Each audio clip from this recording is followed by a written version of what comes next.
नमस्कार, आप देख रहे हैं न्यूज नेशन। मैं हूं अनुराग दीक्षित। बुलेटिन की शुरुआत करते हैं इस वक्त की बड़ी खबर के साथ। आपको बता दें कि 20 लाख करोड़ रुपए के राहत पैकेज का ऐलान यहां पर किया गया, जिसके बाद वित्त मंत्री निर्मला सीतारमण ने कांग्रेस अध्यक्ष सोनिया गांधी और कांग्रेस के वरिष्ठ नेता राहुल गांधी पर जबरदस्त हमला बोला है। निर्मला सीतारमण ने कहा कि अच्छा होता राहुल गांधी मजदूरों के साथ बातचीत करते, उनका सामान उठाते और उन्हें वहां पहुंचाते जहां वो जाना चाहते हैं। लेकिन राहुल गांधी और सोनिया गांधी को मजदूरों पर सियासत करनी है, इसलिए वो ऐसा कर रहे हैं। निर्मला सीतारमण ने मजदूरों के पलायन पर कांग्रेस को घेरा, साथ ही पूछा कि आखिर कांग्रेस शासित राज्यों ने मजदूरों को घर पहुंचाने के लिए ज्यादा ट्रेन क्यों नहीं चलवाई, उन्होंने क्यों रेलवे से और ट्रेन चलाने को नहीं कहा। तो एक तरफ जहां 20 लाख करोड़ रुपए से ज्यादा तकरीबन 21 लाख करोड़ रुपए के आर्थिक पैकेज का यहां पर ब्यौरा दिया वित्त मंत्री निर्मला सीतारमण ने, वहीं दूसरी तरफ कांग्रेस पार्टी को भी निशाने पर लिया है। सीधा हमला किया कांग्रेस अध्यक्ष सोनिया गांधी पर और साथ ही साथ राहुल गांधी पर। आपको बता दें कि कल दरअसल में राहुल गांधी दिल्ली में प्रवासी मजदूरों से मिलने के लिए पहुंचे थे। वहां उन्होंने उनसे बात की, खाने का सामान दिया, भरोसा दिलाया कि सब कुछ ठीक रहेगा। और अब आज निर्मला सीतारमण ने सीधा हमला किया कांग्रेस पार्टी पर। उनके अपने राज्य को, जहां कांग्रेस के सरकार हो या जहां उनके स्नेह पार्टीज हैं, अलायंस पार्टीज हैं, उनके पास बात करके, उनके साथ कोऑपरेट करके और ट्रेन मंगवाएं और माइग्रेंट्स को ट्रेन में बिठा करके उनके अपने घर भेजें, ना कि जब वो दुख के साथ पैदल जा रहे हैं उनके टाइम बर्बाद करते हुए उनके पास बैठ करके बात करना, बातचीत करना। उससे बेहतर होगा उनके साथ पैदल जा करके उनके बच्चे को, उनके सूटकेस को साथ कैरी करके बात करते चलते।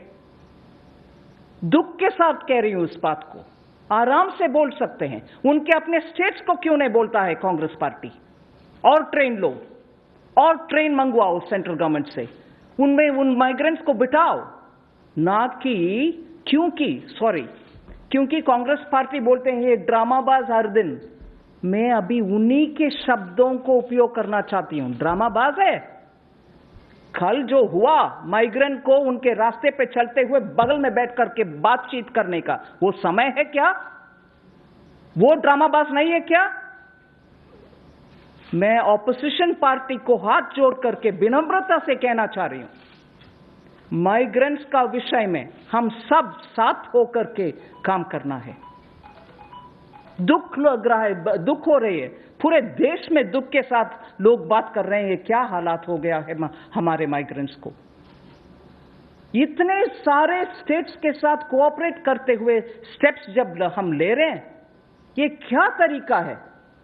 जैसे कि उनके राज्य में माइग्रेंट्स का पूरे सुविधा हो रही है, बाकी सब में नहीं हो रही। ये क्या है पॉलिटिक्स बनाना? हाथ जोड़ करके मैं कांग्रेस पार्टी के अध्यक्ष सोनिया गांधी जी से मांग रही हूं, let us speak responsibly, let us deal with our migrants more responsibly. तो सुना आपने वित्त मंत्री निर्मला सीतारमण को। सीधा रुख करते हैं, हमारे सहयोगी रविकांत राय हमारे साथ जुड़ चुके हैं। रविकांत, जो बात यहां पर देश की वित्त मंत्री निर्मला सीतारमण कह रही हैं, जाहिर सी बात है कि अब कोरोना के बीच सियासत भी आगे देखने को मिलेगी। कल राहुल गांधी का प्रवासी मजदूरों से मिलना, दिल्ली प्रदेश कांग्रेस अध्यक्ष के साथ दिल्ली पुलिस के सवाल जवाब और आज वित्त मंत्री निर्मला सीतारमण का सीधा हमला राहुल गांधी पर। देखिए अनुराग, प्रवासी मजदूरों को लेकर सरकार और अपोजिशन दोनों आमने सामने है। जहां सरकार ये दावा कर रही है कि वो प्रवासी मजदूरों को राशन मुहैया करा रही है, उनको उनके घरों तक पहुंचा रही है, वहीं कांग्रेस पार्टी का आरोप है, उनके कांग्रेस रूल्ड स्टेट का आरोप है ये है कि ट्रेन मांगने के बावजूद भी सेंट्रल गवर्नमेंट की तरफ से ट्रेन नहीं मिल रही है, मजदूरों को खाना नहीं मिल रहा है। इसी सवाल के जवाब में यहाँ पर निर्मला सीतारमण ने राहुल गांधी के ऊपर आरोप लगाया कि उनके राज्य में जो कांग्रेस रूल्ड स्टेट हैं वहाँ पर प्रवासी मजदूरों को कोई दिक्कत नहीं है। राहुल गांधी उनके साथ मिलते हैं, फ़ोटो खिंचाते हैं, उनके साथ पैदल क्यों नहीं चलते, उनके सामान को लेकर उनके साथ क्यों नहीं चले, सिर्फ उनसे बातचीत किया, वहाँ पर फ़ोटो सेशन और एक तरीके से ये ड्रामेबाजी है।